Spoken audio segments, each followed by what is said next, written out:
Islam is a religion that preaches peace and tolerance. Yes, Patricia. If Islam truly is a religion that preaches peace, then how come the world's most troubled spots, the West Bank, Afghanistan, Pakistan, Iraq, they're all plagued with Islamic terrorism? Well, that depends on your definition of terrorism. Some might argue that the U.S. invasions of countries like Iraq and Afghanistan are also acts of terrorism. Those were acts of war to get rid of despotic regimes. Or a means of getting at a country's oil. Conspiracy theories. Well, May I? Yes, please. Go ahead, Reza. Mr. Khan is right. I mean, if we're talking about terrorists, the world's biggest terrorists are the white superpowers. Come on now. No, really, stop and think about it. Explain 9/11. Okay.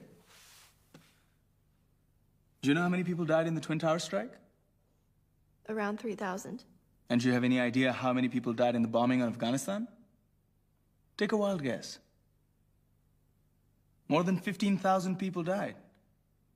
And that's just conservative figures. About 50,000 tons of explosives were dropped on innocent civilians. Men, women, children. Yeah, but that was because of the Taliban. Now that you brought it up, did you know that the Taliban was a creation of the CIA to fight the Russians? Whatever. They were still harboring terrorists. Yeah, right. Terrorists that were never found. Just like the weapons of mass destruction that were never found in Iraq. Do you want to get into the death toll in Iraq? 500,000 civilians and counting. And what do Britain and America say when they don't find these weapons? It's simple. They just say sorry. And still refuse to relinquish control of these countries. What are you trying to say? What I'm trying to say is that just because you're American, wear a fancy suit, and call yourself the president, doesn't make you any less of a terrorist.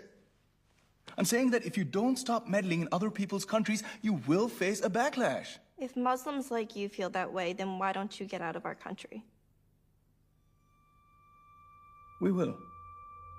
As soon as you promise to leave ours.